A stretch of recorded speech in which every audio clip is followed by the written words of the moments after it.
सुप्रभात। तो चलिए शुरू करते हैं। आज आईसीएसई बोर्ड 10वीं कक्षा के दीपदान एकांकी का छठा और आखिरी वीडियो पढ़ना।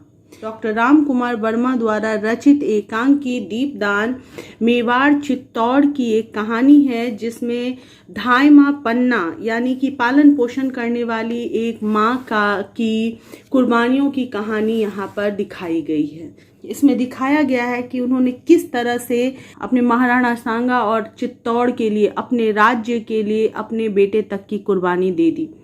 हमने देखा है कि यहाँ बनवीर नाम का एक आदमी है जो राज्य को हथियाने के लिए, पाने के लिए, उस सत्ता को अपना बनाने के लिए, हमेशा के लिए उस राज्य के आखिरी उत्तराधिकारी कुंवर उदय सिंह की हत्या करना चाहता है।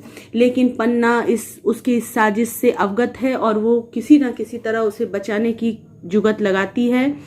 अंत में वो कीरत बारी की सहायता से कुंवर उदय सिंह को बचाने में तो कामयाब हो जाती है, लेकिन महल की परिचारिका सांवली के कथनानुसार उसे स्वयं की भी प्राणों की रक्षा करनी आवश्यक थी। अन्यथा उसकी मृत्यु के पश्चात कुंवर उदय सिंह के संरक्षण के लिए कोई नहीं होता और कुंवर उदय सिंह भी समाप्त हो जाते हैं और सारी कुर्बानी व्यर्थ चली जाती। इसलिए आखिर में वो योजना बनाती है कि कुंवर उदय सिंह के बिस्तर पर अपने बेटे चंदन को सुला देगी और क्रोध में अंधा बनवीर उसे पहचान नहीं पाएगा। चंदन को मारकर ही उसकी रक्त पिपासा शांत हो जाएगी। वो ये समझेगा कि उसने कुंवर उदय सिंह का अंत कर दिया और इधर कुंवर उदय सिंह बच जाएंगे ताकि भविष्य में चित्तौड़ के शासन को संभाल सके। माता ने योजना तो बना ली, माता ने ये निश्चय तो कर लिया कि वो चंदन को कुंवर उदय सिंह के स्थान पर बलिदान कर देगी, लेकिन माता का हृदय, उसकी ममता इस बात को स्वीकार नहीं कर पा रही थी। सिसकियां लेकर रो रही थी, विलाप कर रही थी। तभी एकाएक भड़बड़ाहट की आवाज होती है। हाथ में तलवार लिए बनवीर आता है। बनवीर मद्य पीने से उसके शब्द लड़खड़ा रहे हैं। पन्ना, मद्य का अर्थात होता है शराब। शराब पीने से उसके शब्द लड़खड़ा रहे हैं, वो नशे में है और वो आवाज देता है पन्ना को। पन्ना कहती है, महाराज बनवीर। बनवीर, सारे राजपुताने में एक ही धाय माँ है पन्ना, सबसे अच्छी। मैं ऐसी धाय माँ को प्रणाम करने आया हूँ। तब रुक के फिर कहता है, धाय माँ की आंखों में आंसू। वो पहले आते ही धाय माँ की तारीफें करने लगता है। वह एक बहुत ही अच्छा कूटनीतिज्ञ भी है। राजनीति में अच्छी चालें चलना उसे अच्छी तरह से आता है। वो साम दाम दंड भेद का प्रयोग करना जानता है। वो अभी तारीफें करके धाय माँ को बहलाने की कोशिश करता है। साथ ही पूछता है कि आपकी आंखों में आंसू है? पन्ना, नहीं, आंसू नहीं है। आज मेरे कुंवर बिना भोजन किए ही सो गए। वो बताती है कि नहीं, आंसू नहीं है, वो दुखी नहीं है, क्योंकि वो इस बात को बता नहीं सकती थी, जाहिर कर नहीं सकती थी। अगर वो ऐसा करती तो बनवीर को शक हो जाता कि पन्ना जानती है कि मैं उसकी हत्या करने आने वाला था और उसने जरूर कोई ना कोई हल निकाला होगा, योजना बनाया होगा, जैसे जो कि पन्ना बिल्कुल नहीं चाहती थी। इसलिए वो झूठ कह गई। बनवीर कहता है, आज के दिन भोजन नहीं किया? अरे आज तो उत्सव का दिन है, आनंद का दिन है। अट्टहास करता है। वो कहता है, आज के दिन भी उसने भोजन नहीं किया? आज तो त्योहार का दिन था, आज लोगों ने आनंद मनाए, आज तो आनंद खुशियों का दिन है। और अट्टहास लगाता है, जोर से ठहाका लगाकर हंसता है। कहता है, मेरे महल में 300 सामंतों ने भोजन किया। आज कीरत बारी की टोकरी देखती, भोजन उठाते उठाते वह जिंदगी भर के लिए थक गया होगा। हंसता है, फिर कहता है, जिंदगी भर के लिए। कहने का मतलब वो बताता है कि आज इतने लोगों ने मेरे महल में भोजन किया और राजकुमार भूखा रह गया। अरे आज इतने लोगों ने भोजन किया। सबूत के तौर पे वो बताता है कि अगर तुमने कीरत बारी की टोकरी देखी होती, जो पत्तलें उठाता है उसकी टोकरी देखती, तो समझ में आता कि आज कितने पत्तल जूठे किए गए, कितने लोग खाए हैं। वो तो इतने पत्तल जिंदगी भर उसने नहीं उठाया होगा, आज इतने पत्तल वो उसने उठा लिए हैं कि वो हमेशा हमेशा के लिए थक गया होगा, अर्थात उसका मन भर गया होगा उन पत्तलों को उठा उठा कर, जीवन भर के लिए। हंसता है। तो कहाँ है वो कुंवर उदय सिंह? मैं उन्हें अपने हाथ से भोजन करा दूं। पन्ना कहती है कुंवर सो गए हैं, वे किसी के हाथ से भोजन नहीं करते, मैं ही उन्हें खिला दूंगी। पन्ना किसी तरह उसे टालना चाहती है कि किसी तरह वो वहां से चला जाए ताकि कुंवर के साथ साथ उसके बेटे के भी प्राणों की रक्षा हो सके। बनवीर कहता है धाय माँ हो ना, पन्ना आज तुमने सोना का नाच नहीं देखा, ओह कितना अच्छा नाचती है, मतलब तुम्हें इतनी ममता है क्योंकि तुम तो धाई माँ हो। कहता है कि हाँ तुम्हें इतनी ममता तो होनी चाहिए क्योंकि तुम धाई माँ हो। फिर कहता है कि तुमने सोना का नाच देखा, कितना अच्छा वो नाचती है, मैंने उससे कह दिया था कि वह कुंवर उदय सिंह को और धाई माँ को अपना नाच दिखला दे। पन्ना वह आई थी, शायद तुम्ही ने उसे भेजा था, पर कुंवर जी का जी अच्छा नहीं था इसलिए मैंने नहीं भेजा। पन्ना बताती है कि हाँ सोना आई थी पर मैंने नहीं जाने दिया कुंवर को। बनवीर जी अच्छा नहीं था और आज का दीपदान भी तुमने नहीं देखा।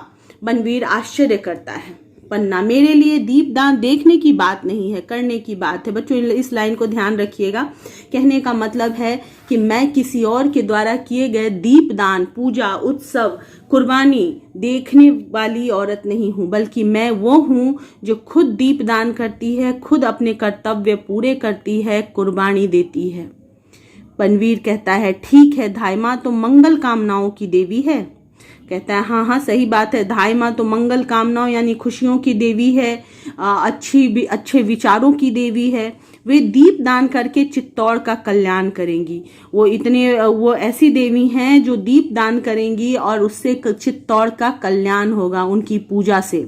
मैं भी चित्तौड़ का कल्याण करूंगा। एक बात कहूं पन्ना, मैं तुम्हें मारवाड़ में एक जागीर देना चाहता हूँ, वहां तुम्हारे लिए तुलजा भवानी का मंदिर बनेगा। मंदिर अब वो तारीफें करके देख चुका, अब वो लोभ लालच भी देने पे उतर आया है। वो चाहता है किसी तरह पन्ना उसके झांसे में आ जाए और कहता है कि मैं तुम्हें एक जागीर दूंगा जिसकी पूरी मालकिन तुम होगी और उसमें तुलजा भवानी का एक मंदिर भी बनेगा।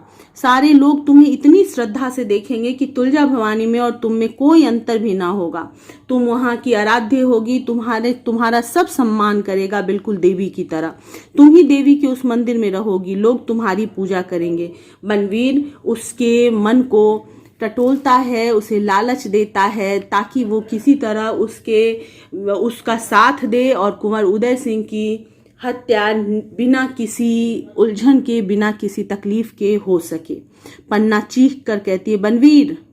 पन्ना इस बात को समझ रही है कि वो एक तो उसे लालच दे रहा है और दूसरी तरफ उसका मजाक भी उड़ा रहा है, ये बताकर कि तुम देवी बनने की कोशिश कर रही हो, अपने आप को ऐसा दृढ़ बताने की, देशभक्त बताने की कोशिश कर रही हो समाज के सामने, लोगों के सामने कि जैसे तुम भगवती हो, तुलजा जैसी हो।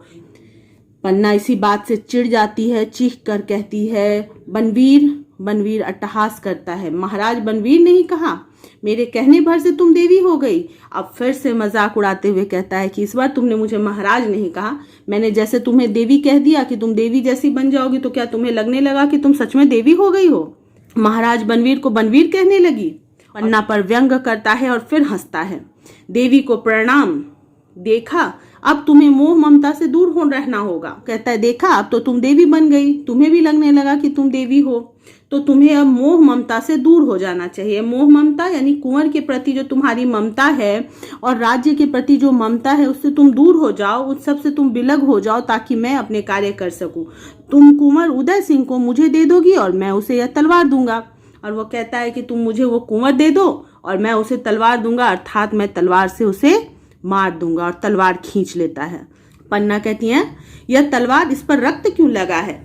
पन्ना जानते बूझते हुए भी आश्चर्य व्यक्त करके पूछती है। बनवीर कहता है रक्त तो तलवार की शोभा है पन्ना, वह अनंत सुहाग से भरी है।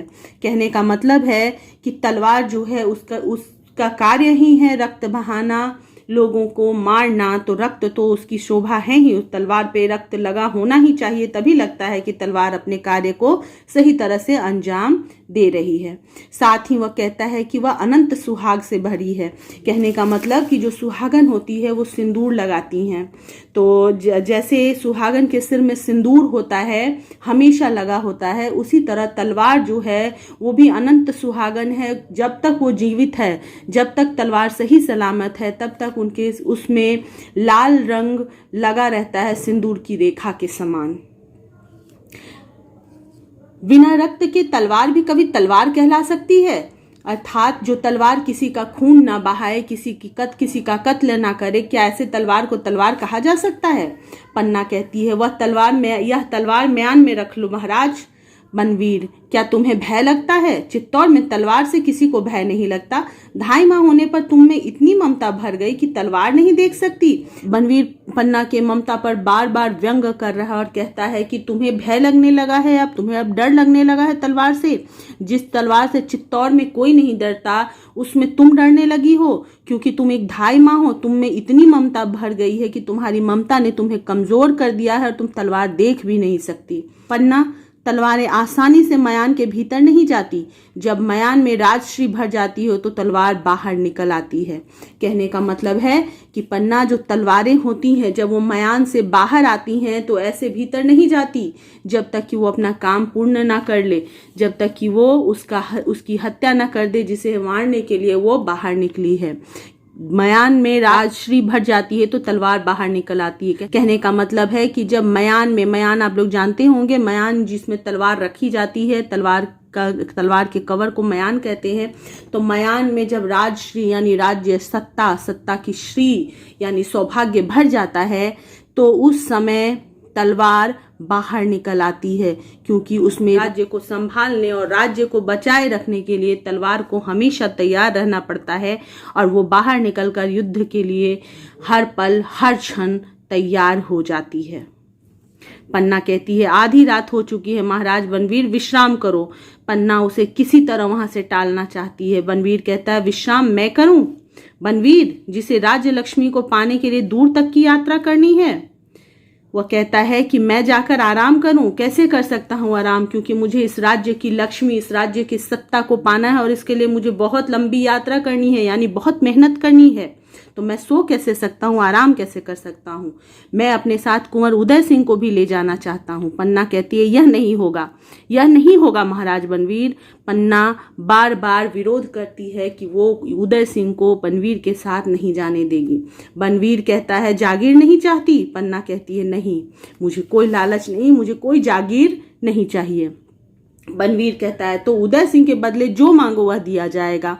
बनवीर लालच देने में लगा हुआ है। पन्ना कहती है, राजपूतनी व्यापार नहीं करती महाराज, वह या तो रणभूमि पर चढ़ती है या चिता पर। पन्ना कहती है कि जो एक सच्ची छत्राणी होती है, जो एक सच्ची राजपूतानी होती है, वो व्यापार नहीं करती, व्यवसाय नहीं करती, बिजनेस नहीं करती किसी चीज का। वह या तो रणभूमि में युद्ध करती है अपने मातृभूमि की रक्षा के लिए, अथवा चिता पर चढ़ जाती है, अपनी मृत्यु का वर्ण करती है। बनवीर कहता है, दो में से किसी पर भी तुम नहीं चढ़ सकोगी, तुम्हारा महल सैनिकों से घिरा है। बनवीर कहता है, तुम चाहती हो युद्ध करना, वीर गति को पाना, वो तुम्हें नहीं मिलेगा, क्योंकि तुम युद्ध नहीं कर सकती, ना ही तुम्हारी मृत्यु ना ही तुम स्वयं से अपनी चिता का वर्ण कर सकती हो, क्योंकि तुम्हारा महल चारों तरफ से घिरा हुआ है, तुम बेबस हो। पन्ना कहती है, सैनिकों को किसने आज्ञा दी? महाराज विक्रमादित्य। पन्ना जानते बूझते यह प्रश्न करती है। बनवीर बीच में ही रोक के कहता है, वे अब इस संसार में नहीं है पन्ना, उन्होंने रक्त की नदी पार कर ली है, उसी रक्त की लहर मेरी तलवार पर है। बनवीर बताता है कि अब विक्रमादित्य जीवित नहीं हैं, उन्होंने खून की नदी पार कर ली है, अर्थात उनके खून को नदी बना दिया गया जिसके पार वो पहुंच चुके हैं, और उसी नदी की लहर, उन्हीं के खून की लहर जो थी, उसकी लहर जो है मेरे तलवार पर लगी हुई है, इसीलिए मेरे तलवार पर ये लाल रंग है, ये खून है। पन्ना कहती है, ओह बनवीर, हत्यारा बनवीर। बनवीर कहता है, महाराणा बनवीर को हत्यारा बनवीर नहीं कह सकती पन्ना। बनवीर पन्ना के इस व्यवहार से क्रोधित होता है और कहता है कि तुम मुझे हत्यारा नहीं कह सकती। हत्यारा बनवीर कहने वाली जीभ काट दी जाएगी, अर्थात जो इस तरह के विद्रोह करेगा, मेरे खिलाफ जो बातें करेगा, उसकी जीभ काट दी जाएगी, उसका बोलना बंद कर दिया जाएगा। विद्रोह भरी बातें मैं नहीं सुनूंगा। पन्ना कहती है तो लो मेरी जीभ काट लो और यहाँ से चले जाओ। महाराणा विक्रमादित्य फिर वो कह नहीं पाती आगे। बनवीर कहता है बार बार विक्रमादित्य का नाम क्यों लेती हो? प्रेतों और पिशाचियों को वह नाम लेने दो। यदि मेरा नाम लेना है तो जयकार के साथ नाम लो। वह कहता है विक्रमादित्य को बार बार क्यों याद करती हो? वो तो अब मर चुका है, भूत और प्रेतों के लोक में चला गया है, तो प्रेतों और पिशाचियों को नाम लेने दो। तुम जीवित लोक में हो, मेरा नाम लो और वो भी जयकारा के साथ। पन्ना धिक्कार है बनवीर, उसे धिक्कारती है, कहती है तुम्हारी माँ ने तुम्हें जन्म देते ही क्यों न मार डाला। वह कहती है कि तुम ऐसे क्रूर और इतने बड़े गद्दार हो कि तुम्हारे तो जन्म के समय तुम्हारी जन्म देने वाली माता को ही तुम्हारी हत्या कर डालनी चाहिए थी। बनवीर चुप रह धाय, बच्चे को पालने वाली, लोरियां सुनाने वाली एक साधारण दासी महाराणा से बात करती है। कहाँ है उदय सिंह? अब बनवीर किसी तरह के लालच नहीं दे रहा, किसी तरह से तारीफें नहीं कर रहा, सीधे तौर पे उसे धमकी दे रहा है। कहता है कि तुम जैसी छोटी लोग जो सिर्फ एक बच्चे को पालने वाली औरत है, उसकी इतनी हैसियत नहीं कि महाराणा से बात करे। तो मुझे बताओ कि उदय सिंह कहाँ है? पन्ना कहती है तू उदय सिंह को छू भी नहीं सकता। नीच, नारकी, महाराणा विक्रमादित्य की हत्या के बाद तू उदय सिंह को देख भी नहीं सकता। वो कहती है कि तुमने हत्या कर दी है महाराणा विक्रमादित्य की, उसके बाद तुम उदय सिंह को देख भी नहीं सकते, तुम उन्हें छू भी नहीं सकते। नारकी का मतलब होता है नरक प्राप्त करने योग्य। बनवीर मैं नहीं देखूंगा, मेरी तलवार देखेगी। विक्रम के रक्त से सनी हुई तलवार अब उदय सिंह के रक्त से धोई जाएगी। वो कहता है कि मुझे कोई शौक नहीं है उदय सिंह को देखने का, मैं उसे देखना भी नहीं चाहता।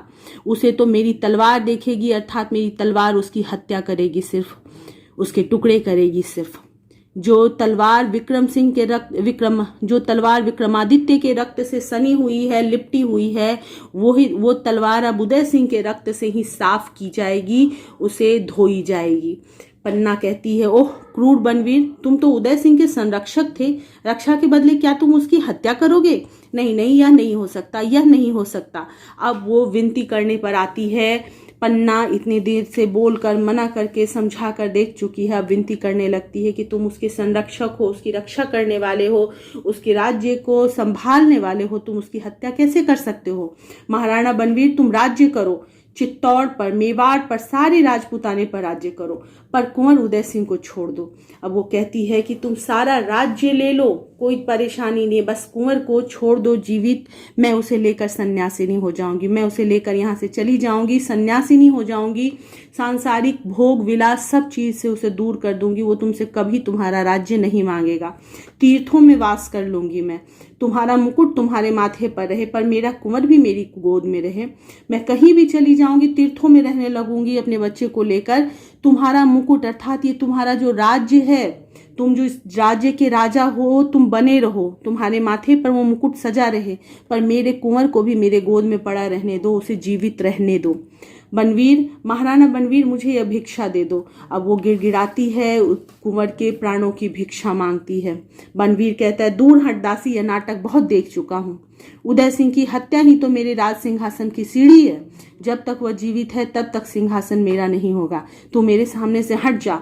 वह कहता है कि ये नाटक मैंने बहुत देख लिया, अब इस नाटक का मुझ पर कोई असर नहीं होगा, मुझे कोई दया नहीं आएगी, क्योंकि जब तक कुंवर उदय सिंह जीवित है तब तक ये राज्य पूरी तरह से मेरा नहीं होगा। उदय सिंह की हत्या ही राज सिंहासन को जाने वाली सीढ़ी है, वह हत्या होगी तभी मैं राज सिंहासन पर पहुंच सकूंगा।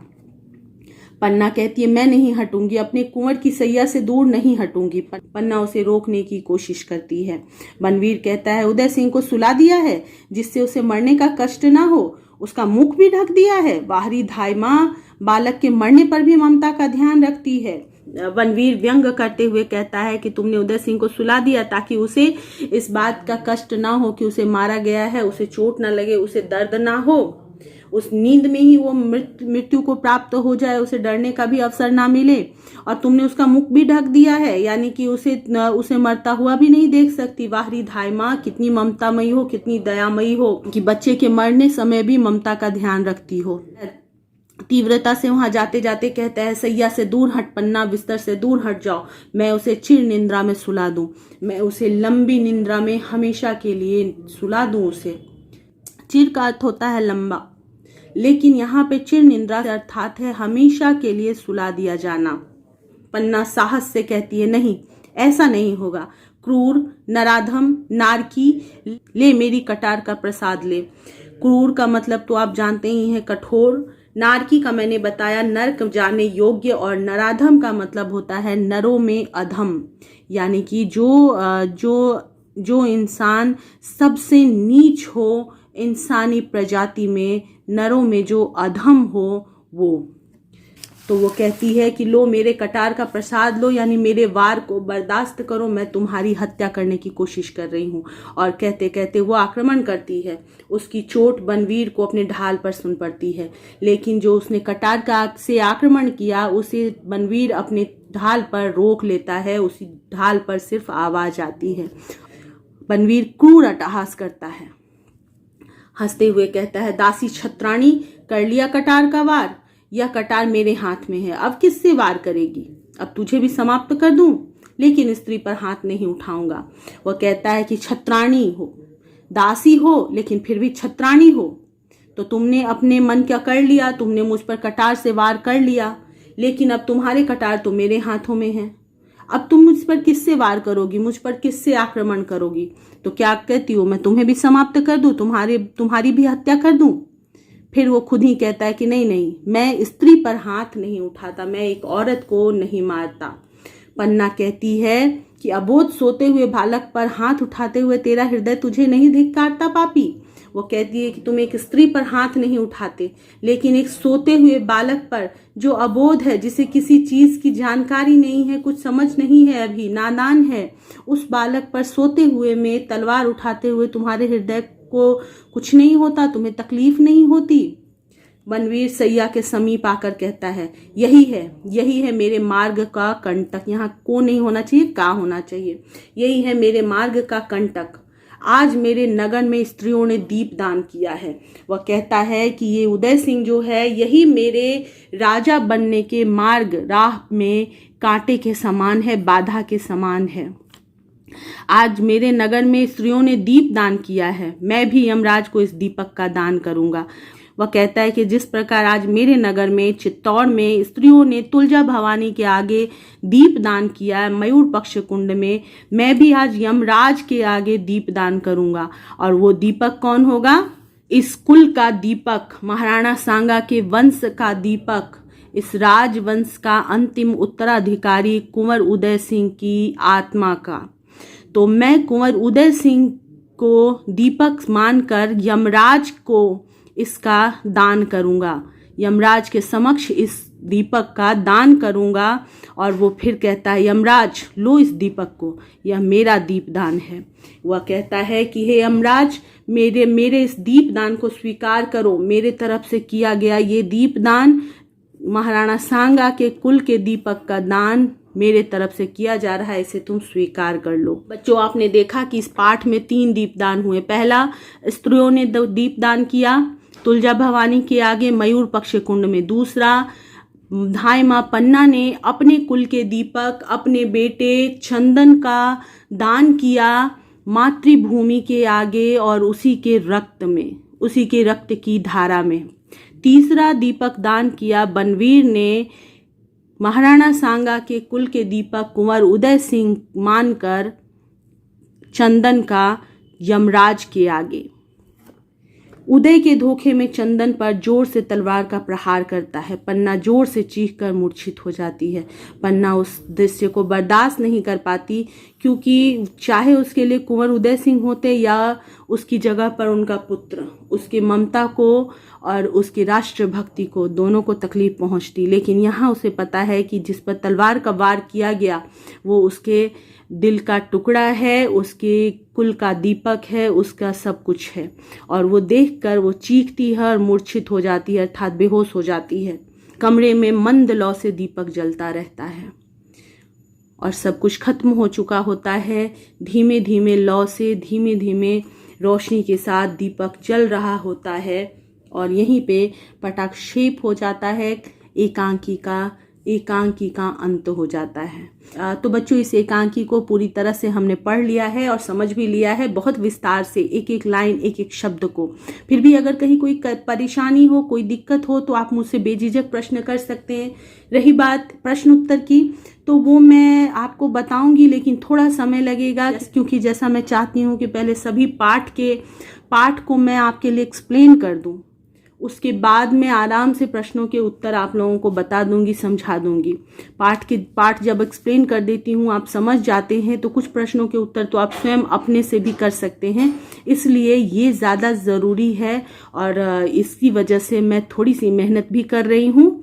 और आप लोग भी धैर्य ज़रूर रखिएगा और इस पाठ को एक बार पढ़कर समझ लीजिएगा। जो पॉइंट्स मैंने एक्सप्लेन किए हैं, उन पॉइंट्स को नोट कर लीजिएगा, आपके बहुत काम आएगी, आपकी परीक्षाएं आने वाली है। तो अभी के लिए मैं बाय बाय करती हूँ। अपना ध्यान रखिएगा और रिवीजन वर्क चालू रखिएगा। Bye, take care.